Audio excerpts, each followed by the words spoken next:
What up, what up, what up, y'all? Y'all already know who it is. It's your boy Young SMOOVE. That's me. Let's go.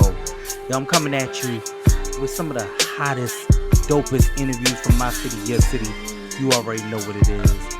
And not to mention the fact, I got my R&B only that I'm coming back to on TikTok. Where we jam out to the hottest R&B. Keep in mind, we're going to chop it up, hear about the latest and greatest in hip-hop and more with my good friends and good times. And if you ain't watching, what's wrong with you, bitch? Either way, push the damn button and let's start the show. Yeah, let's go.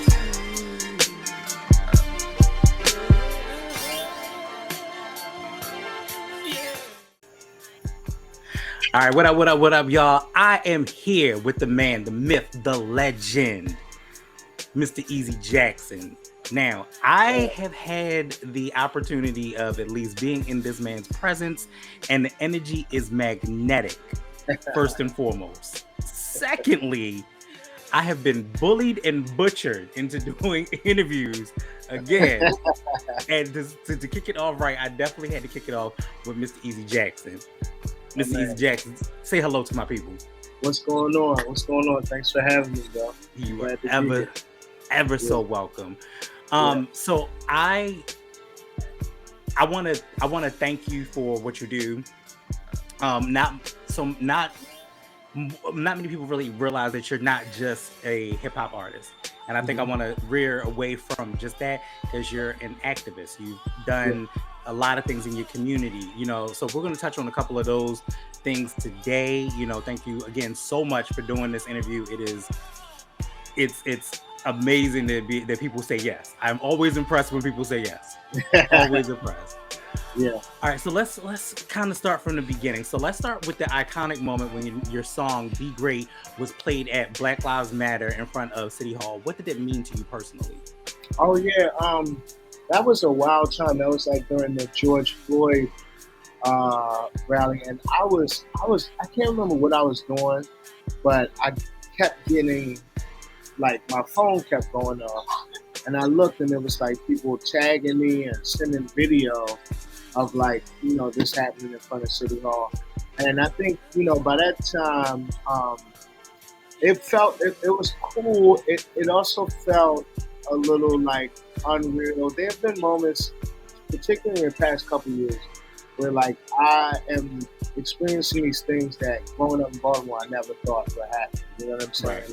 Right. And I think that was one of those moments, though. It's like, wow, I never thought that, a song that I made would be played, like, in front of City Hall at this, like, massive rally, you know what I mean? And I'd not be there. You know what I'm saying? Like, you know what I mean? For me to just not even, when nobody hit me and say, hey, can we play this? It was just like, well, this is a song for the moment.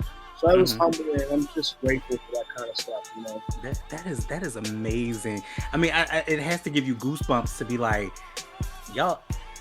Let me say this. Let me say this. This is a real talk moment. In life, we get to a point where sometimes our name is mentioned in rooms that we've never been in. Yeah. And that we never touched. And in that moment, that kind of was, like what happened to you. Yeah. Which is amazing. Yeah. I love that. I love that for you. Yeah, so you had moved to Baltimore around the time that you were 9 with your mom. Looking back now, how did the transition shape the way that you see your city and how your music is shaped as well? Oh, that's a dope question, man. My mother was a Baltimore girl. And where was she from? She was from East Baltimore. She grew up, like, Wolf Street. Shout out East Baltimore. Oh, she was in it. She was in it. She grew up Wolf Street. She went to Dunbar. Had a bunch of friends that went to Lake. You know what I'm saying? And she would always ride me through the city and, like, show me things that were interesting, history, old stores. She was very proud. She was very proud of the uniqueness of Baltimore. Oh, and it is unique. Yeah. It is unique, and I think a lot of people don't get a chance to see that, especially now.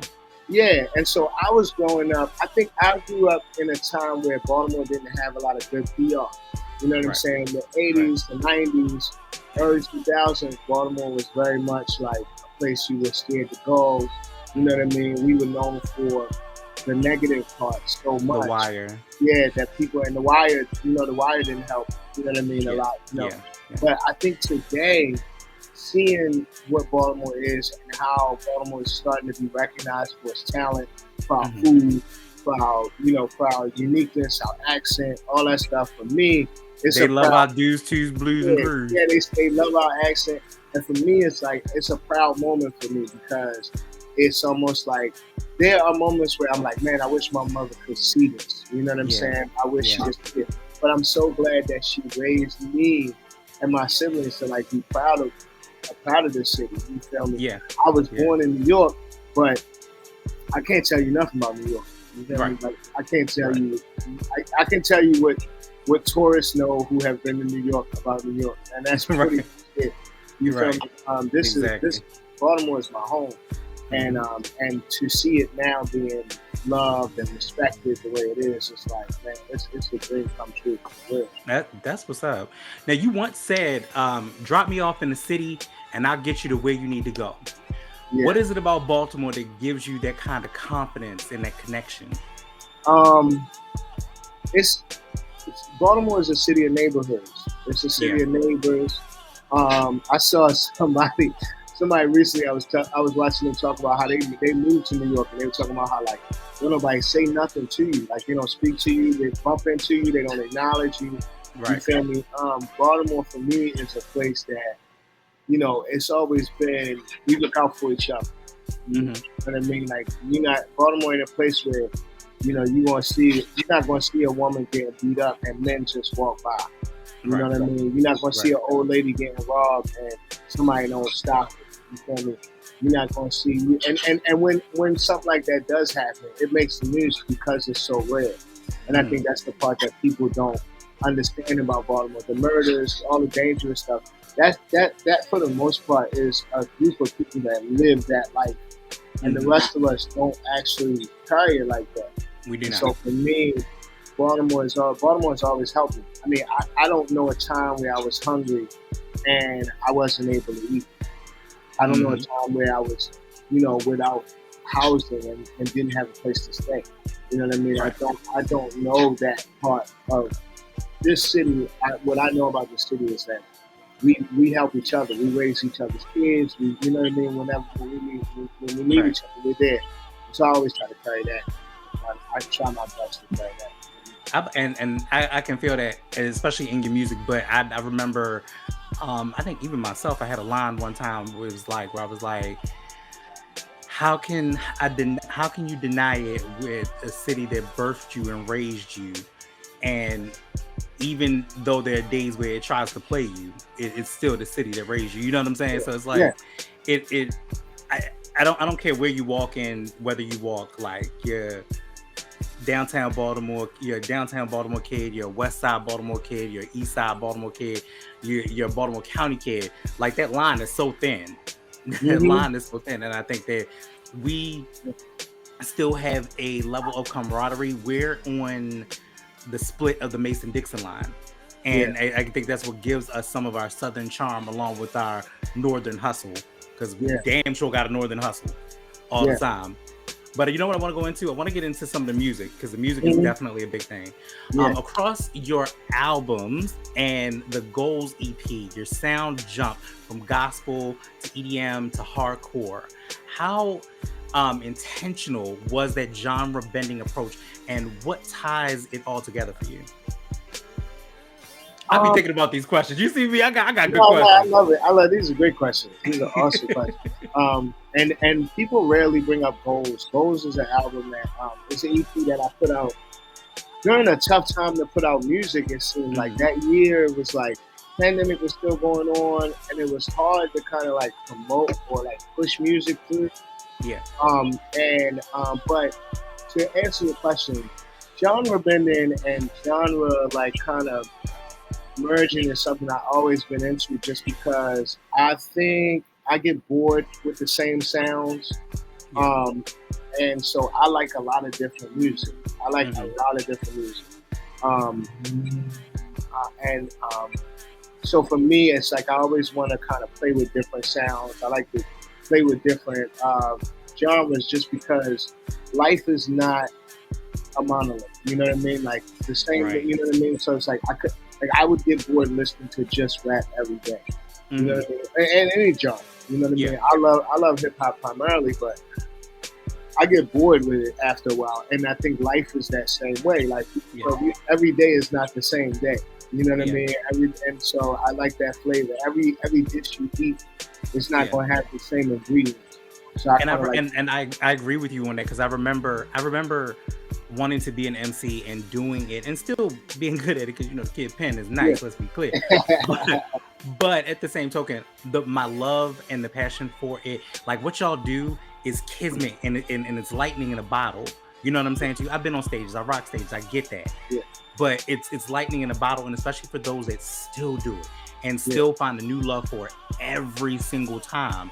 Yeah. Like when you perform, and I've watched you and I've seen you, of course, like we talked about at the wedding, but to watch you rock it from a balcony and everybody else that's on the far side is still loving and rocking with you in that moment, it's like, that's a captivating thing. Like if I learned anything from one of the greats, which is, and I'm gonna send it to you too. This is my favorite playlist that I created. It's called OG New Style. It's everything from all of our favorite OGs.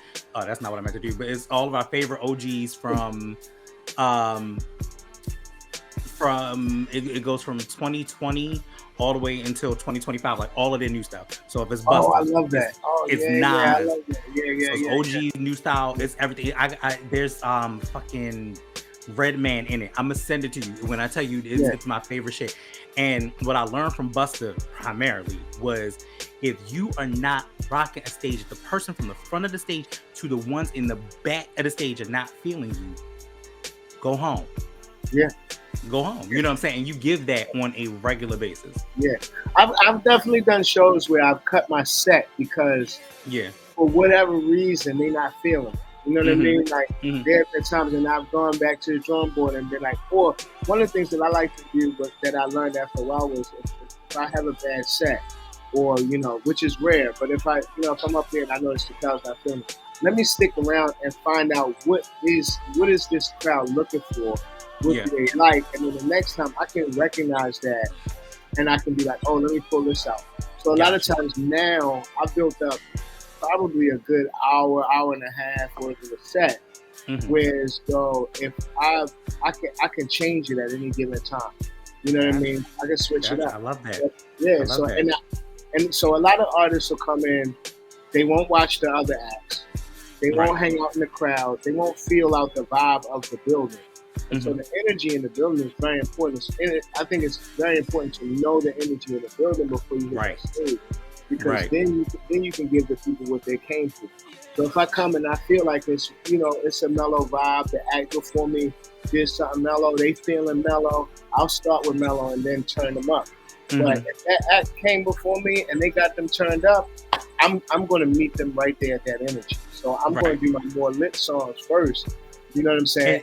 And not only that, and you're exactly right, not to cut you off, I'm sorry, but not only that, like that, knowing what the energy is in the room is also a level of protection. You know what I'm saying? Because you're knowing, like, that's when you can say, okay, look, there's a whole goon squad over there. You know what I'm saying? Or these people feel this way. Like it really makes you aware, and you have to know the energy. Like I remember, I say it like I'm not doing the shit. Like hosting wise, to be in the atmosphere, I have to walk around the place for a minute to feel it and put it into perspective. Because it's like, all right, if I move this way and I jump on the stage this way, or I do X, Y, Z, how does that make me feel? And then how can I portray that into what I'm doing? You know what I'm saying? So you're so spot on about energy. But I wanted to also touch on to another song, which was Fool, where you use different local producers for each track. Yeah. Okay, so what inspired that move, and how did that impact the creative process for you? Well, with Fool was an album that I worked on for a long time, and at one point I scrapped it. At one point I just started all over. And I think I want to say it's 10 tracks on there. I may have recorded a good 33, 34.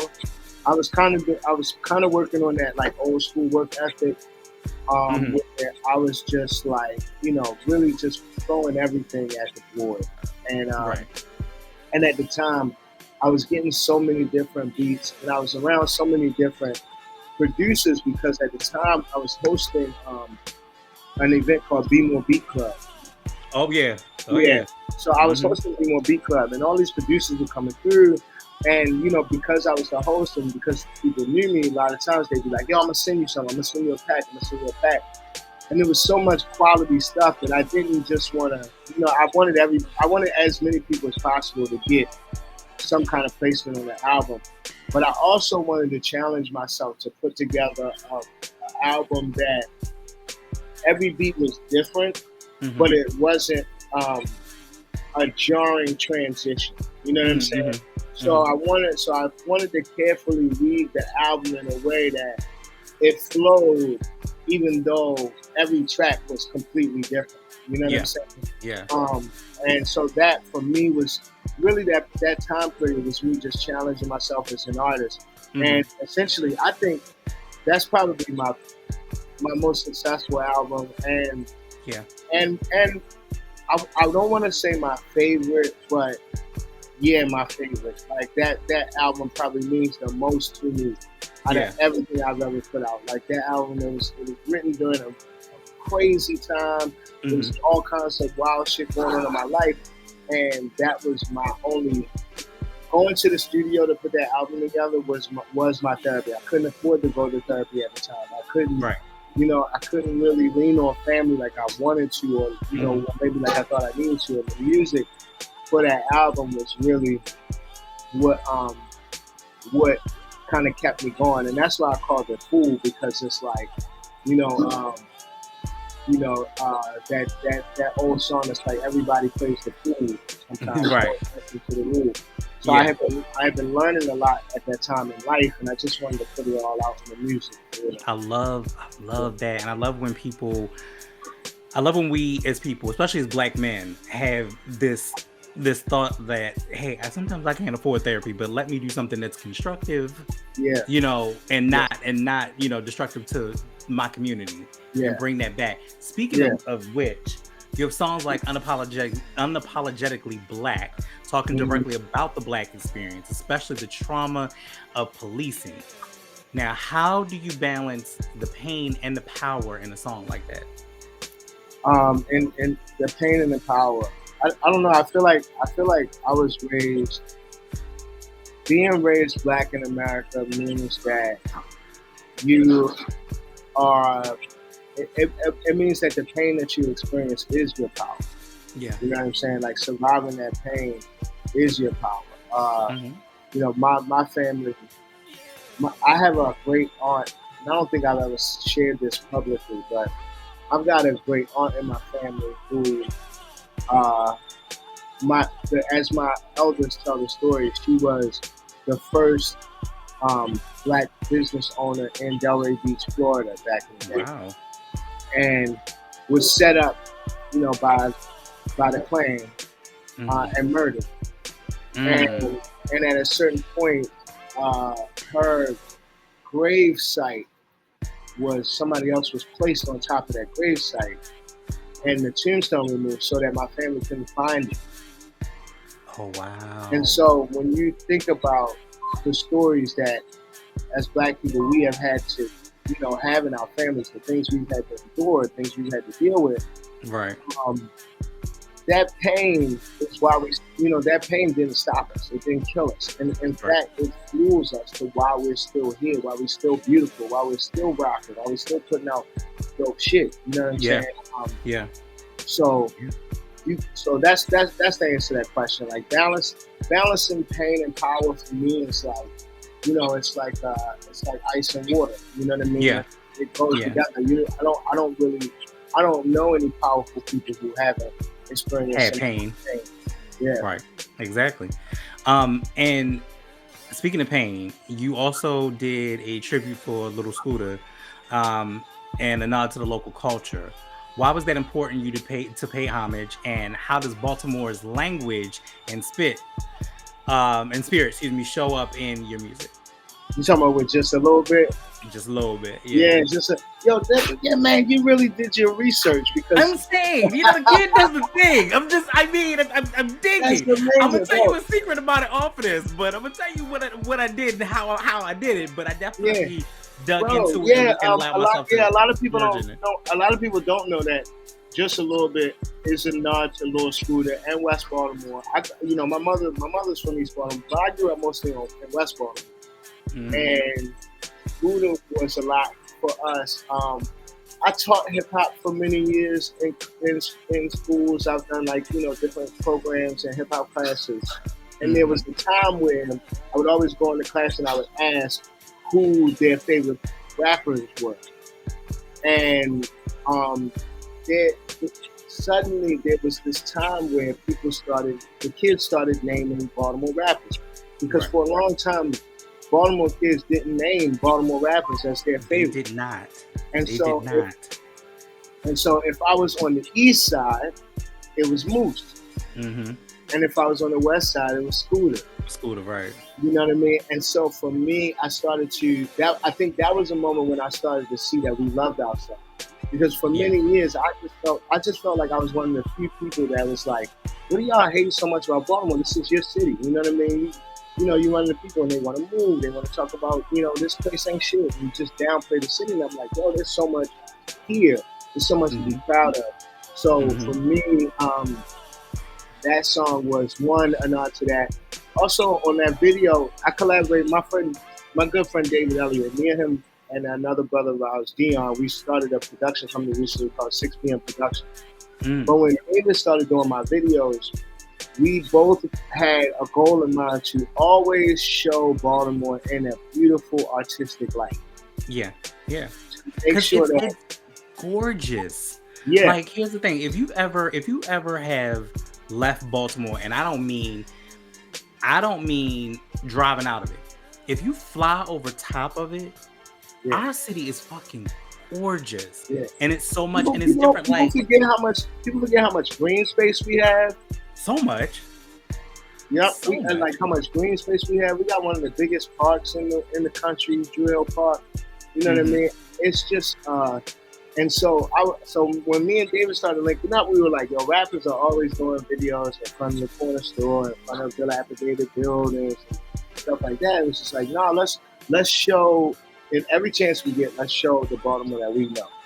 Right, So like that, you got like Druid Hill Park, you got Graffiti Alley, you know what I'm saying? Like, there's a whole art sector yeah, that's in Baltimore Reservoir itself. Hill, Reservoir Hill, Mhm. Bolton Hill, like all of Right. these areas are so beautiful.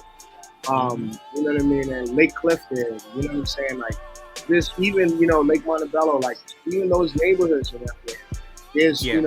it's like block by block. You might be on one block that's like, it's sketchy, and then you go to the next block and it's gorgeous. You know what I'm saying? Yeah. So Yeah. I And love, that happens quite frequently because there are a yeah, lot. And then you have to look at it like we had our grandparents. Our grandparents lived in those houses. yeah, And some of those houses are worth hella a lot. And like yeah, I think one of the big things as Black people that we have to understand is that there's so much equity in yeah, those houses that yeah, even if you don't want it, even if it's dilapidating around you, keep it for yeah, as long as you and hold on to it as long as you can, because that's a piece of land that they worked for, that they live for, that they die for. You know what I'm saying? And speaking of which, moving into legacy, because if don't nobody else got a legacy, Easy got a legacy. Trust what I tell you. Your name rings bells out in these streets, and it has always been, yo, Smoove, when you gonna have Easy, when you gonna talk to Easy, when you gonna talk to Easy. I'm like, and I'll be honest with you, so I can be transparent. And I'll be transparent. For a minute, the reason that I stopped doing this was because as much as I loved it, I found that there were other people that did not have as much passion for hip hop and the yeah, culture the way that I yeah, do, yeah, and it's like you can't have an interview where you're kind of just pulling at it. You know what I'm saying? yeah, And yeah, so now I want to have real conversations with those people that are the movers and shakers in it, whether it's my city or another city, and yeah, loving the music that they do. You know what I'm saying? So that's yeah. the goal. That's my But goal. But but my question was really going to be: so, as the founder of Epic Fam, you're building more than just music. You're building an infrastructure. What's your vision for the collective, and why is it so needed in Baltimore today?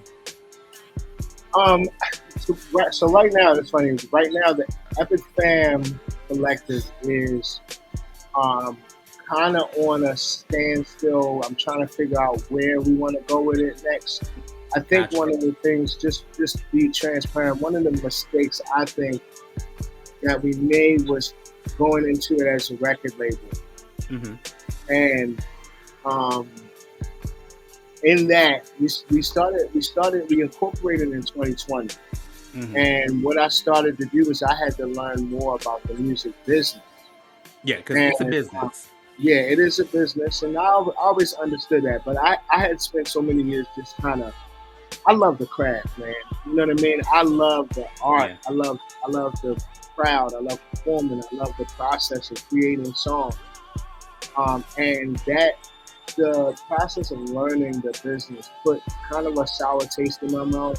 Hmm. Especially when 2022 hit and my brother Emmanuel died, and I felt this loneliness in the way that like I was going through something that I didn't feel like the people around me really cared about, Yeah. or at least they didn't know how to really care. You know what I'm Right. saying? When you lose somebody close to you, you start to kind of look at everybody differently. And Yeah. so I think that there's an iteration of Epic Fam coming soon, coming in the future. But I think that what my idea was, and I think we were successful in it, was I think it's very important to show as many examples of us working together. Hmm. I think it's important to show as many examples of us collaborating and coming together. I'm very proud of that album, man. That album, I still put it on, and I'm just like, I get goosebumps just thinking, like, man, I put Because you this, did that. yeah, I put this together. And there's so many relationships that were created because of that time. Like a lot of those artists are still working together, have formed partnerships, collaborations together outside of that. So my Yeah. mission with that, I think, was accomplished in that I really wanted to show people, look, we can do this together, and we can't do it alone. And Right. so that was what what I wanted. And initially, my idea, I was like, if we meet these cities, we always meet them through a collective. You know what I Hmm. mean? We always meet them through a group. So I had envisioned Epic Fan being that group for Baltimore. Um, Right. and who knows what the future will bring. But yeah, that was definitely a learning experience for me. That is so dope. That is so dope. Now, we also love to give flowers here, and one of the quotes that I found was that Baltimore Magazine said that it is hard to envision the Baltimore music scene without you. How do you respond to that kind of recognition and that responsibility? Man, I when that article was written, I had to stop and really Yeah. think about like what they were saying. But I had to also acknowledge like that had come from years of work. When I first started out, it was hard for me to get a spot. It was hard Yeah. for me to get a spot on the open mic. It was hard for me to get a spot on the bill. The venues that I wanted to play in didn't want rappers in there. Hmm. Um, and so I started to, hustle, man, just really like showing up. And I never thought about it in the sense of like being a part of a scene or being somebody that you always saw. It was just work that I did because I wanted it that bad. You know what I Yeah. mean? I really Yeah. wanted to. I really wanted to make an impact in the city. And then my kids, my daughters were all very young, Hmm. and You have three, right? yeah, I got three. I My told you the youngest, research is deep. yeah, my youngest is 14, and they just did a show at Metro Gallery um, Hmm. yesterday, Okay. and they have a band called Zero Patience. And my eldest That's daughter is dope. getting ready to do Mrs. Doubtfire on tour. Hmm. And I think when I was coming up and I was kind of getting myself out there, I just wanted to make an impact so that the doors that I kicked open the doors that I walked through, the challenges that I overcame weren't challenges that they were having. You know what I mean? Right. Wasn't. Right. I wanted them to kind of see this thing because nobody really showed me none of that shit. You know what I mean? But you know what, and that's another thing that I've always said, and I've said on this show, and I've said time and time again. We're of a certain ilk and a certain age, and there was never a blueprint for us. Yeah. Even me doing this, like, there's Yeah. not really a blueprint for what it is. There's influences, and there are people that you're like, oh yeah, definitely, I can follow in that step. But what does my voice sound like in that? You know, I had to get to a point personally of one, even loving my voice, which is the weirdest shit. Cause like, I hated it on tracks. I was like, oh, I just did it, but I did it because I still love the art and I love the feel of it, and it was a feel. But it took a while to gain that, and you know, being of a certain age and a man of a certain caliber at this point, you're like, you know, you it's either sink or swim. Yeah. And I think, you know, you've been the definition of that. Speaking of which, you've also performed alongside the legends like The Roots, Mos Def, KRS-One. What's the biggest lesson that you learned from those experiences, and how did that bring to younger artists into your circle? Ooh, that's a great question.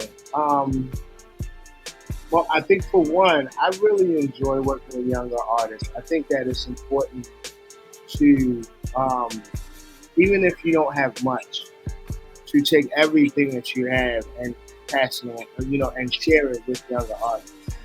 Right. So I think for me, that was one of the big lessons, was being given the opportunity to hit that stage with my idols. I never took that lightly. Yeah. I think as far as the craft, and I'm so glad the second time in February I got to open for KRS-One.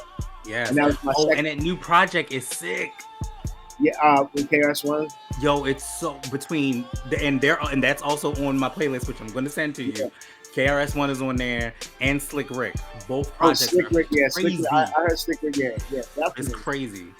And that was my second time with KRS-One. Mm-hmm. And the first time, I watched him. Right.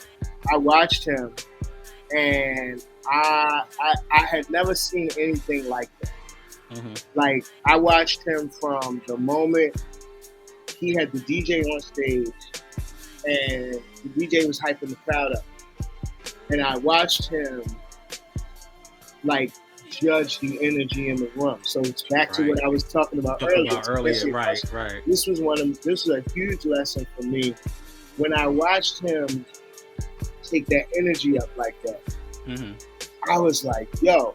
So the second time I got asked to open for him, I made sure that my set ended with high energy. Yeah. Because I wanted him to come in already with that energy there. Mm-hmm. And bro, I could not believe what happened. It was supposed to be a DJ play after me. Yeah. And KRS-One was like, he was like, I'm going now. Like during my last song, he grabbed the cordless mic, and as soon as I was finished, he started in the crowd. Mm-hmm. And so for me, I was like, yo, I couldn't believe it. Like, I was walking backstage, and people, you know, people up, and they like, yo, don't set all this shit. But then and I'm like, yo, is KRS-One on stage right now? And they're like, yeah, he's performing right now. He started performing like as soon as he finished. Right. So for me, that was like, yo, read the room, bro. You know what I mean? Make sure you know who's coming before and after you. Yeah, you know and he felt that energy. He said, okay, if this kid is doing this, my level of caliber has to be, 100. Don't even let it long. Don't let no long go down. Like, let's go right in. Yeah. So all of those, I think everybody that I've had the pleasure of working for, I've taken something away from those performances, because they're the best, they're the greats. So when I step on that stage, I'm not fucking around ever. Speaking of which, your influences range from like Native Tongue to No Limit to Wu-Tang. How do those crews influence how you move as a collective and as a solo artist? Just authenticity. Mm-hmm. Yeah. Ain't a simple, man. Yeah. Authenticity. Like I don't never want to try to be like something I'm not. You know what I Right. mean? I'm always going to just try to. I always want to be as authentic as possible because Mm-hmm. that's what all of that was for me. You know what I mean? Like, some people some people at the time would say No Limit in them wasn't as lyrically skilled as like you saying, but you don't always need that. What you Right. need all the time is authenticity. You need to Right. know this is real, this is genuine, and that's what translates to the audience. Yeah, like I like for instance, I like Lupe, and I even was watching something on YouTube about like Lupe going through his his like journey of being that kick push rapper to Yeah, then eventually we got to lasers and everybody was like, what the hell is yeah, this? yeah, You know what I'm saying? Everybody was like, what is going on here? Like, yeah. this is too much.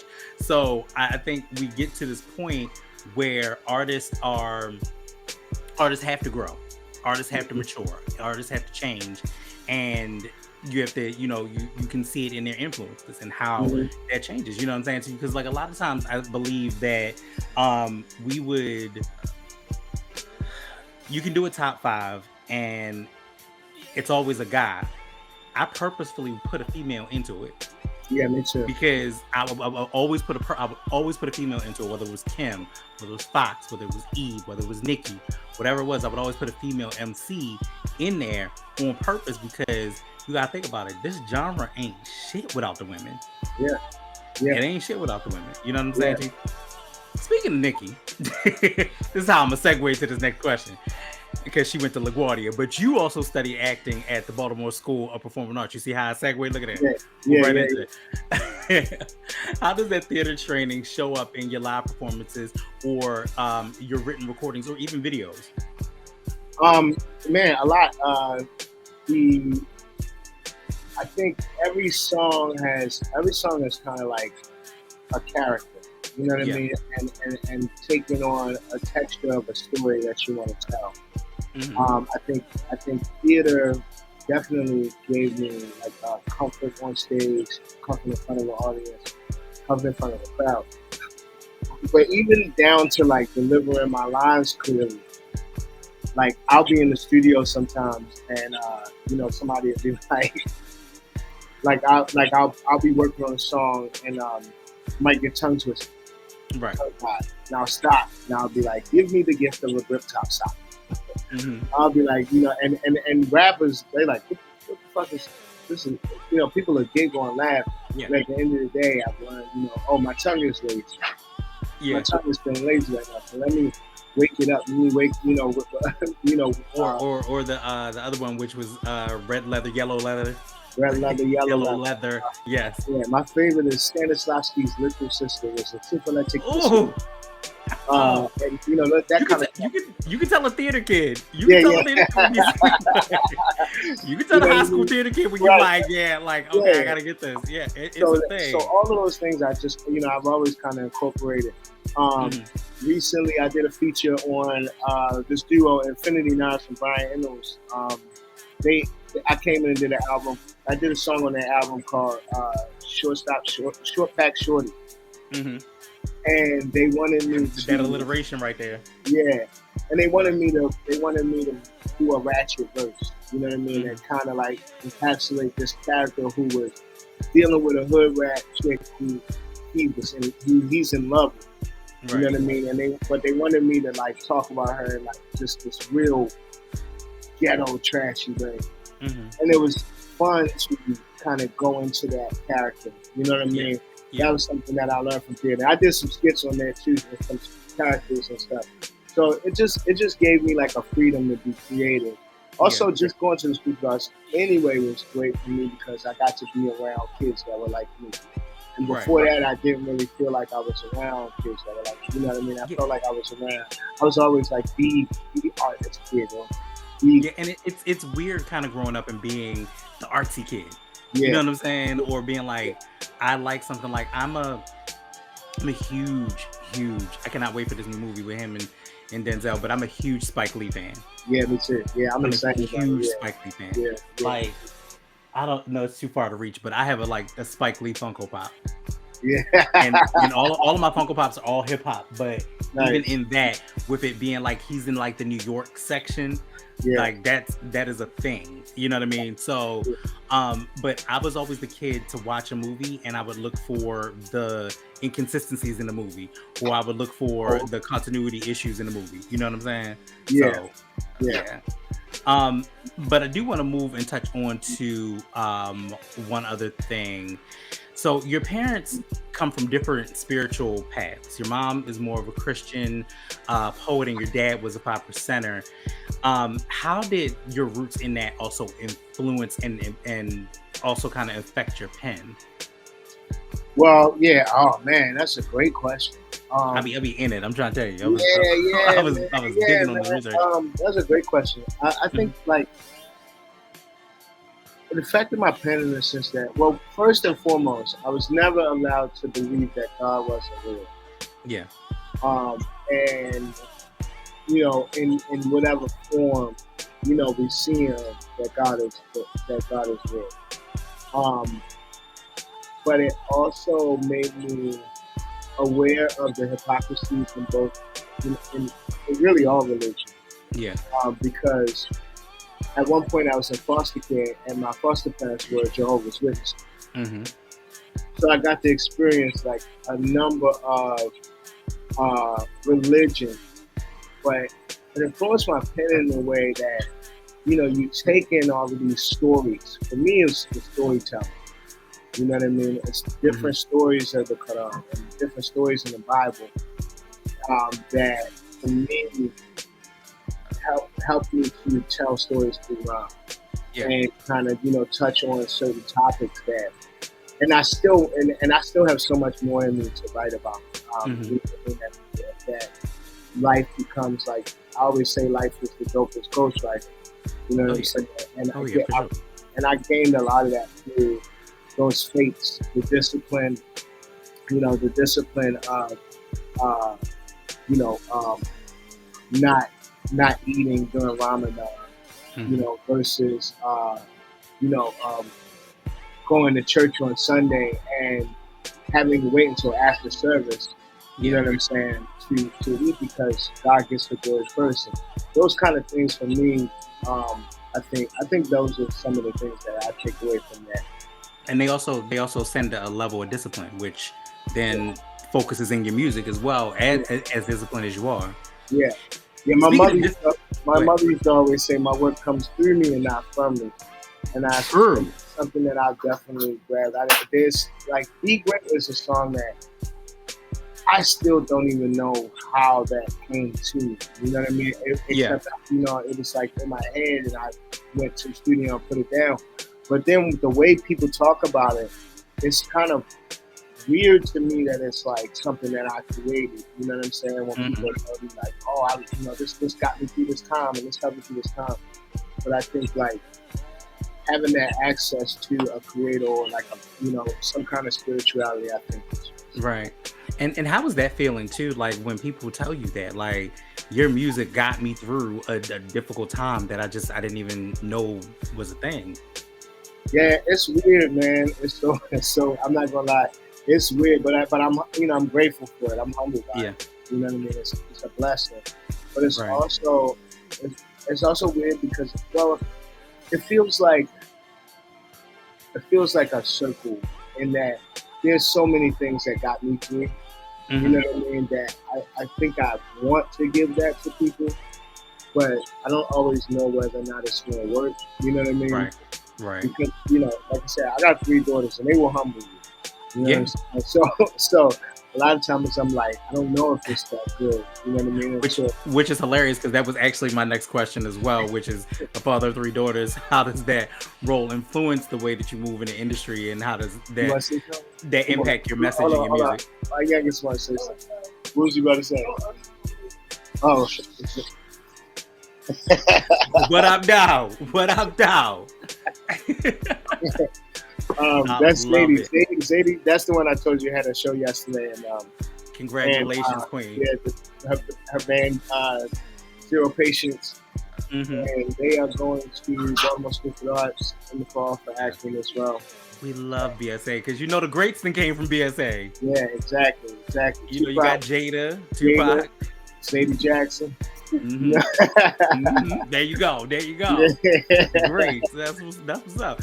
Absolutely. So, do you feel that fatherhood, especially with you being a father of 3, had that changed the way that your music was presented or packaged, or did it enhance the way it was presented or packaged? Both for sure. Mm-hmm. I think that it enhanced it in the sense that, man, being a father really showed me how I don't know it all. Sure. You know what I mean?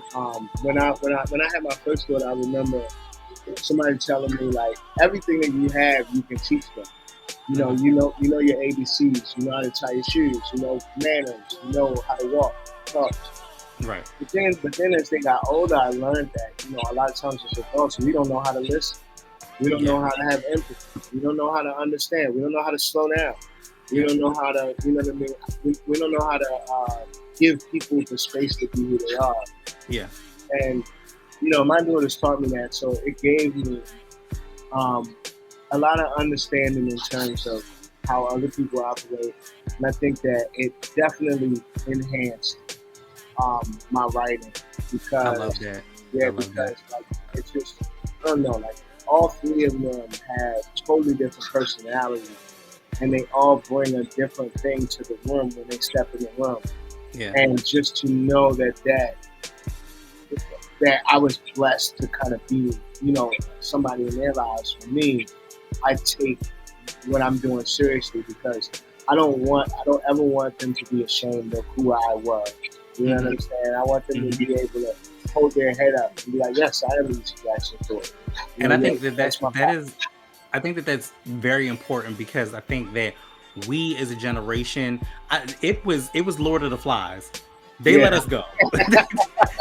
There are things that I look at now as a kid, and I'm like, hey, as an adult, I look at it and I'm like, I don't think that was supposed to be doing that. Like, to put it into perspective, I remember, since we talked about Tupac, I remember going to the opening of Poetic Justice. Yeah. But I was like every bit of like 10, 11. Oh yeah. Like, oh yeah. Why was that a thing? Why was I able to go to that premiere like that? Yeah. I was just telling somebody we went to see Seven, like the horror movie. Like we went to the movie theaters to see that, and I couldn't have been no more than 12, 13. Right. And I'm just like, why were we allowed to do that? But then also just like traveling on the bus, like in elementary school, like just like in Baltimore City. Man. Like we really grew up like in some times where I was just like now. Or the fact I got a chance to see New Jack City. Yeah. Like, and even though I think, now here's the thing, here's the caveat with that. It shapes the way in which we are now because the colloquialisms of saying shit. If I say to you, sit your $5 ass down before I make change, know exactly what that means. You know what I'm saying to you? If I say to you, "Ooh, you sure is ugly," like we know what that means. So we do get like a different lexicon because of that. But at the same token, some of this shit was not. It was never meant for us to see. Very well. Very well. You know what I mean? We were babysitting each other way younger than we were supposed to. I remember one of the things I got in therapy was understanding that I wasn't supposed to be a stand-in for my pops. You know what I mean? Like I grew up like thinking, like the man literally looked at me one day and was like, "You the man in the house now." And there's so many young guys that have that story. When I tell you, when they're like, "Yo, you the man now." Yo, you told a kid that? You told a kid that? You and I are gonna talk offline because there is so much. And as a matter of fact, speaking of which, shout out to another friend of ours. We have a mutual friend, Aaron Carter. You might know him as Scorpio when he was on the poetry circuit. That's That's the homie. That's my best friend. Yeah. That's my guy. I've known that guy since I was 14 years old. Wow. Yeah, that's the homie. I'm not 14 anymore. You know what I'm saying? And because I just talked to him the other day, and he was like, I I told him that this was gonna happen, and he was like, "Oh yeah, you gonna love Easy, like yeah." And like I said, you and I worked in that capacity, but we've never had a bond outside of that. But I will definitely make sure, as a black man and as a community and as a Baltimorean, that you and I will have a bond outside of that as well. Yeah, for sure, man. For sure. You know my number. You're right, your energy. Mad L, I appreciate you and I respect you. Like that, that's dope. And I plus I have to send you this goddamn playlist. I'm telling you, it's the illest shit. I can't wait. Because that's the I'm all, like, I always check when the OGs put something out. I'm like, let me at least give it one listen. The Slick Rick album is real good. I did not get a chance to listen to the new KRS One, but you just reminded me to check that out. It's fucking amazing. So also, the OG New Style situation has been on my is my playlist because it's my walking playlist. Because so I have really gotten into my health journey and really, honestly, this show has definitely it's had different iterations. I've done it for like almost 8 years now, and it's over 200 and some odd episodes. But the one episode that I loved was the journey, because it was me going through my workout journey and changing, like my diet, my eating habits, all of the things. Completely amazing. But I say all of that to say that those albums got me through. And one of my favorites out of all of that was the Lox Living Off Experience. Bro, when I tell you it is the best album I can, and there's they also have a song with DMX on that bitch.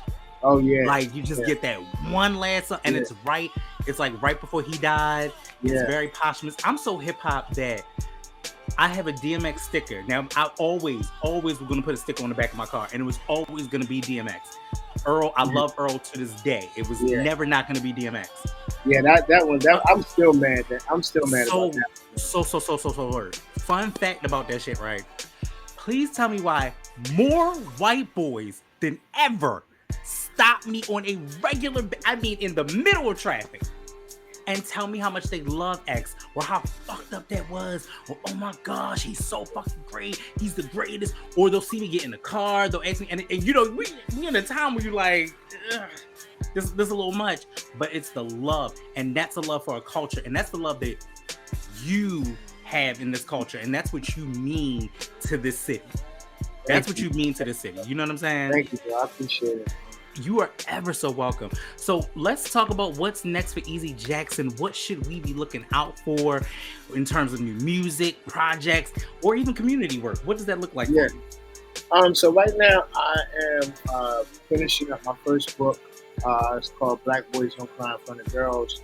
I'm going to be putting that out on Mason Jar Publishing. And it's a collection. Would you also do Audible for that? Yeah, for sure. Yep. We do audio as well. And it's going to be it's a collection of poems and short stories that are autobiographical. So this is my first time venturing into the author world. I'm excited about that. I'm currently working. Would you also take submissions for the book? No. It's just I'm almost done. Okay, no, because I'm gonna say I add a submission. Trust me. No, but I do want to. A lot of pain in that. No, but I do want to travel and have like discussions around it, because the book focuses a lot on Black male vulnerability, and toxic masculinity, all these kind of things, fatherhood, all these kind of sensitive topics, love, life, loss, grief, all these things that we don't often get to really talk about. So I got to get here's what I also want to say to you: if you build it, I will host it. Let's go. All right. No, dead ass. Like if you build it and you want to tour it, I will host it. Okay. And I mean that wholeheartedly. Okay, I believe. Mm-hmm. Yeah, man. Absolutely. I'm just trying to get the manuscript done right now. So once I get that done, then I'll probably start working on another album.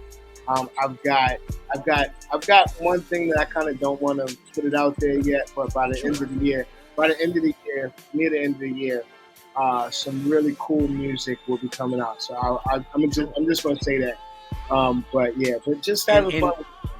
And also because you have the number, be sure that you can always hit me up, and I'll make sure, like, even if you want me to just play a snippet of it, I'll make sure that it gets played on the podcast. You know Okay. what I'm saying? Like stuff like Yeah. that. So we'll Yeah. put traction onto what you do, Yeah. because your art is art, and it's great, and it's fucking phenomenal. But even though that is the case, for somebody who's just tapping into Easy, what's the first song that they should listen to? Oh, that's a great question, man.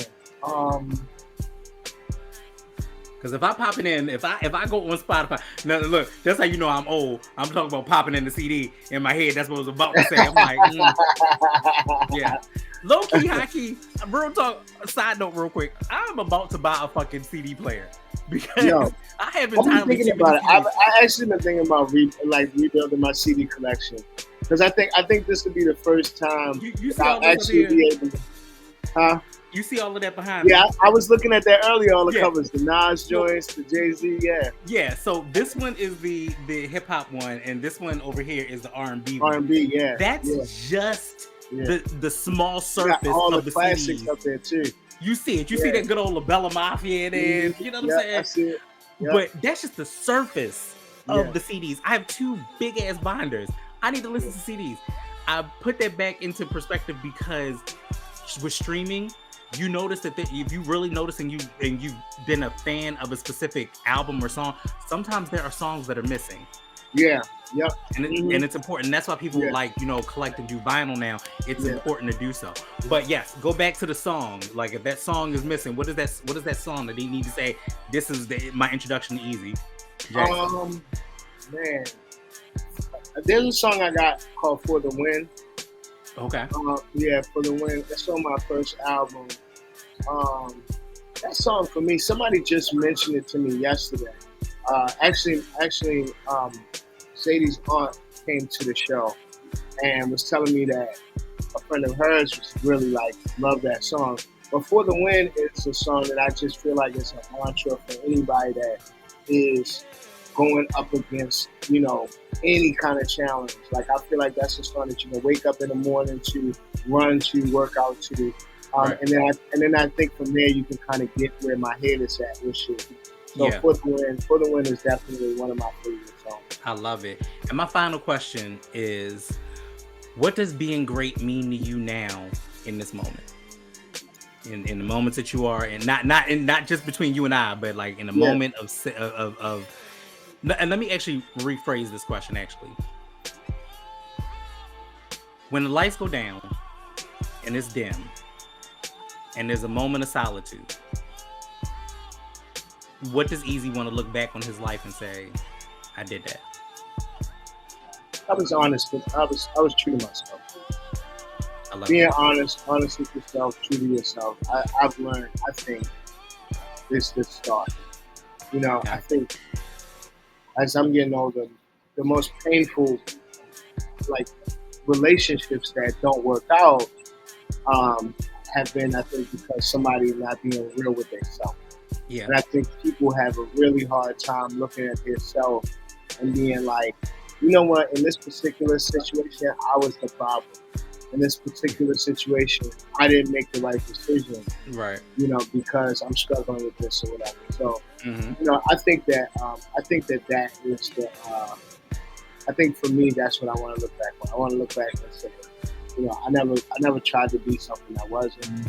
Yeah. To me, because when the lights go out at home at night, when I close my eyes at night, I like to be real with who I am and be, comfortable with who I am, even if there's things that I need to change, which there are. I want to be all a work in progress. We all a work in progress. So yeah, I think that's the thing I want to look back and say, yo, that really was that was him. You feel me? yeah. And like I said, like your name rings bells in these streets. People absolutely love you and love the craft that you do and love the work that you bring to it. We hope to honor you and give you your flowers while you are here, because you deserve. You know what I'm saying to you? And my podcast is in honor and reverence of the music, but also in homage of the music and the love for the music, because this is the culture that we grew up with. This is the culture that that we understood, and we spit a certain way, and we talk a certain way, and we move a certain way, because it's that culture. You know what I'm saying? And like I have such a goddamn love for it, because it's the first thing that told me I would be okay. Yeah. It was the first thing that told me I would be okay. Yeah. The first thing that made me understand that we as a people are in a whole nother space. Yeah. We're out of this world. We're so creative. Like, I've never, other than my wife, I've never loved anything quite the way that I love hip hop. Yeah. You know what I'm saying? So I feel that 100. It is what it is. I'm with but you. I'm gonna let you go. But y'all, that has been my guy Easy Jackson. We'll be right back, you know what I'm saying, with everything else. Easy, is there anything else that you need to tell the people, or where just you thank find you, you? man. Thank you so much, bro. I appreciate you, man. You're ever so welcome, and always welcome. Any new projects that happen, hit me and we'll figure it out and we'll make it happen. For sure. Thank you. Okay. Man. Don't go anywhere, but we'll be right back. All right. All right, y'all. That's it. We done. We out of here. Hope y'all had a good time. Hope y'all enjoyed yourselves. On to the next. So make sure you like, make sure you comment, make sure you subscribe, because y'all already know what it is. We is outside, and that's on period. Yo, thanks so much for all the laughs, but that's all, folks. That's all she wrote. And until next time, y'all already know what I'm gonna do, what I'm gonna say. Peace.